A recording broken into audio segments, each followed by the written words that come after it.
প্রধানমন্ত্রীর উপহার নতুন ঘর পেল 18,655টি ভূমিহীন গৃহহীন পরিবার। প্রধানমন্ত্রী শেখ হাসিনার নিরবচ্ছিন্ন উদ্যোগে এবার আরও ৭০ উপজেলা ভূমিহীন গৃহহীন মুক্ত হল। ঘর হস্তান্তর অনুষ্ঠানে সরকার প্রধান বলেন, সারা দেশে কেউ ভূমিহীন থাকবে না। ঘূর্ণিঝড় রিমালে ক্ষতিগ্রস্ত সব ঘর সরকার তৈরি করে দেবে বলেও আশ্বস্ত করেন প্রধানমন্ত্রী। স্মার্ট বাংলাদেশ, দেশে কেউ গৃহহীন ভূমিহীন থাকবে না।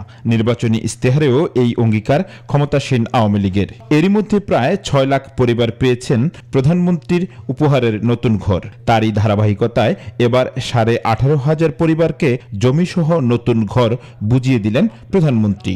ঐতিহ্যবাহী মহিষের দধি, রূপালী ইলিশ ও পান সুপারির নিমন্ত্রণ জানাচ্ছি মাননীয় প্রধানমন্ত্রী। গণভবন থেকে ভার্চুয়ালি যুক্ত হয়ে দেশের বিভিন্ন জেলায় জমির দলিল সহ নতুন ঘর হস্তান্তর করেন সরকার প্রধান। এ সময় বঙ্গবন্ধু কন্যা বলেন, জাতির পিতা রামগতি থেকে গৃহহীন মানুষের জন্য যে উদ্যোগ নিয়েছিলেন ৭৫-এর পর কেউ তা অব্যাহত রাখেনি। জানান, লাখো শহীদের রক্তে ভেজা বাংলাদেশ কখনো পিছিয়ে থাকতে পারে না। জাতির পিতা সর্বপ্রথম এই ভূমিহীন মানুষকে ঘর এবং খাস জমি বিতরণ শুরু করে। কোনো মানুষই গৃহহীন থাকবে না, ঠিকানাবিহীন থাকবে না। কিন্তু 15 আগস্টের পর আমরা দেখেছি যে সেই উদ্যোগ আর কারো ছিল না। শেখ হাসিনা আশ্বস্ত করেন, দেশে কেউ ভূমিহীন থাকবে না। একই সঙ্গে রিমাল সহ প্রাকৃতিক দুর্যোগে ক্ষতিগ্রস্তদেরও ঘর তৈরি করে দেওয়ার কথা জানান প্রধানমন্ত্রী। ঘূর্ণিঝড় জলোচ্ছ্বাস হয়ে গেল, সেখানে হাজার হাজার মানুষ ক্ষতিগ্রস্ত।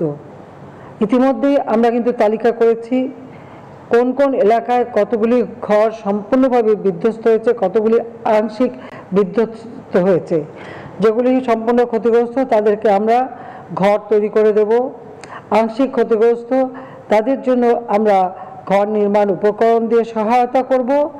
অর্থাৎ এই যে প্রাকৃতিক দুর্যোগ, এই দুর্যোগে যারা ক্ষতিগ্রস্ত তাদের পাশে আমরা আছি। ১/১১ সরকারের মিথ্যা মামলায় কারাভোগের পর 11 জুন কারামুক্তি দিবসের স্মৃতিচারণ করে দলীয় নেতাকর্মী সমর্থকদের প্রতি কৃতজ্ঞতা জানান আওয়ামী লীগ সভাপতি প্রধানমন্ত্রী শেখ হাসিনা। জয়দেব দাস, নিউজ 24, ঢাকা।